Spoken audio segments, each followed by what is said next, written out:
tempatnya ini saya lihat sangat mencekam. Malam itu sangat sepi sekali dan seperti terkesan angker ya. Hello bright people, welcome back to my channel Pahayak Rewut. Apa kabar teman-teman yang ada di rumah? Semoga kalian baik-baik saja ya. Terima kasih teman-teman sudah mengklik video ini dan menontonnya. Oke bright people, kali ini kita akan membahas sesuatu yang berbeda ya. Di Indonesia memang kita mempunyai luas yang sangat banyak. Dan terkadang di hiruk pikuk ini banyak penduduknya. Juga di beberapa tempat ada padat penduduk. Namun di sini ada yang berbeda teman-teman. Jadi saya akan menceritakan beberapa desa atau kampung, bahkan tempat yang dulunya ramai ini ditinggalkan oleh orang-orang yang ada di situ. Dan sekarang tempatnya menjadi sangat mencekam, seram ya teman-teman. Jadi ini dia lokasi-lokasi yang dulu yang ramai sekarang menjadi sepi. Apa saja itu?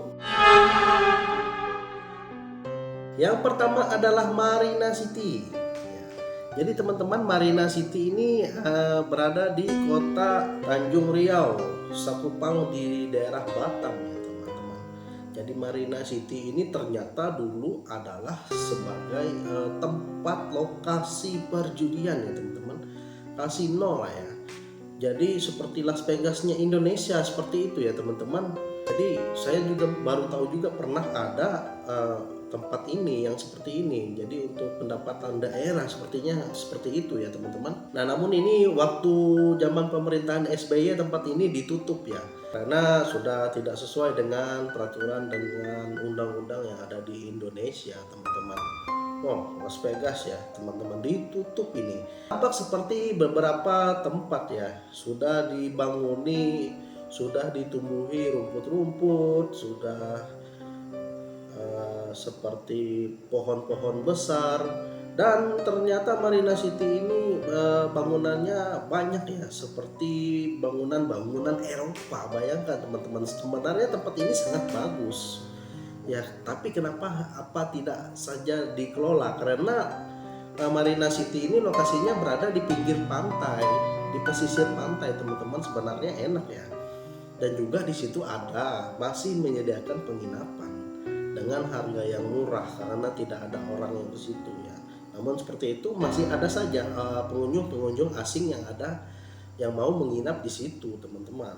Nah kalau menurut saya sih mungkin tempat ini mungkin dijadikan wisata aja kali ya, akan kembali. Nah namun saya tidak tahu karena kondisi ini tempatnya ini saya lihat sangat mencekam. Malam itu sangat sepi sekali dan seperti terkesan angker ya teman-teman. Bangunan-bangunan lama, bangunannya sih bergaya Eropa. Itu dia Marina City teman-teman. Dan yang kedua yaitu Kota Mati Tommy Soeharto.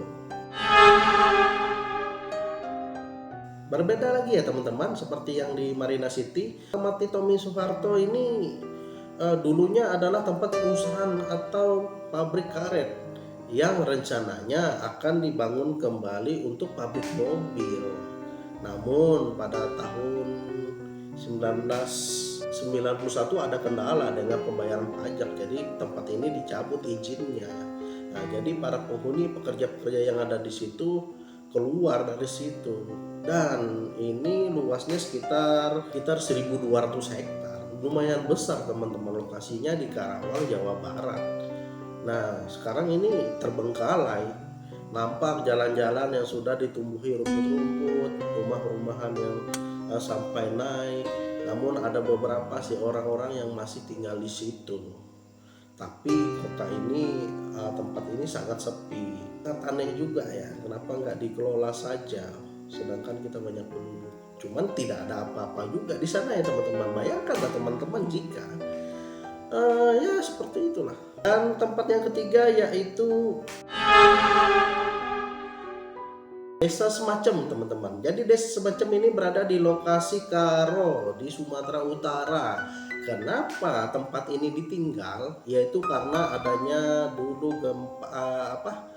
Gunung Sinabung ya teman-teman, erupsi Gunung Sinabung. Jadi membuat orang-orang di situ pergi. Dan dulu pada halnya desa semacam ini sebenarnya dulu penghasil sayur terbaik teman-teman. Ya jadi mungkin ya wajar saja ya teman-teman, karena dia lokasinya di bawah gunung berapi. Jadi memang tanah-tanah itu subur. Namun tempat ini ditinggalkan dan nampak sangat angker sekali, seperti ada beberapa bekas barang-barang, kursi yang ada di rumah itu, di dalam rumah, atap yang runtuh teman-teman. Nah sungguh prihatinkan. Nah, bayangkan saja teman-teman, di mana seandainya teman-teman terlahir atau sempat tinggal di kampung yang ramai, tiba-tiba tidak ada, bagaimana perasaan teman-teman ya kan. Jadi aneh sekali. Itulah di desa semacam di Sumatera Utara. Ya untungnya waktu saat erupsi Gunung Sinabung ini orang-orang ini pergi, memang sudah dikasih dan diberitahu. Nah namun sesekali orang itu pergi ke desa tersebut teman-teman. Sebenarnya banyak ya teman-teman, ada 12 kalau nggak salah desa yang terkena dampak. Cuman ini yang sangat yang ditinggalkan orang total ya teman-teman, daerah semacam ini. Dan selanjutnya yang keempat yaitu Desa Beras Tepu. Nah, jadi Desa Beras Tepu ini juga di daerah yang sama ya, dekat di kaki gunung ya. Memang sangat-sangat dekat sekali teman-teman, sama seperti yang lainnya. Cuman di sini ada beberapa orang ya, keturunan dari asal Desa Beras Tepu ini. Jadi memang pada saat erupsi setelah beberapa tahun atau beberapa bulan masih ada yang kembali, karena di situ memang tempat leluhurnya. Dan ada satu rumah teman-teman di situ yang dipercaya bisa untuk memanggil hujan. Ada sekitar 6 batu ya yang ada di tengah-tengah rumah berdiri ya, di rumah adat yang ada di Beras Tepu ini teman-teman. Jadi dipercaya kalau kita memandikan batu ini maka akan turun hujan, dan yang memandikan ini ada khusus ya, ada orang-orang tertentu saja teman-teman. Itu dia di daerah Beras Tepu. Yang kelima ini Kampung Sidomukti. Di Sidomukti ini di daerah Majalengka, Jawa Barat teman-teman. Jadi ini juga ditinggalkan, banyak rumah di situ, sekitar 200-an rumah ya dimiliki oleh beberapa kepala keluarga, belum lagi penduduk-penduduknya ya, saudara-saudara yang banyak tinggal di situ teman-teman. Jadi dia ini ditinggalkan karena sering longsor. Pada tahun 2001 itu sudah ditinggalkan, nampak ya sangat sepi di situ, apalagi kalau malam. Nah tempat ini akhirnya ditinggalkan oleh semua penduduknya. Namun tempat ini dijadikan tempat gudang pupuk atau gudang-gudang yang ada untuk mereka sementara. Itu dia dari Kampung Sidomukti ya, angker sekali, bayangkan ya teman-teman. Nah gimana ya, kita merasa masuk ke dalam film, saya rasa ya, tiba-tiba sepi kampung seperti itu.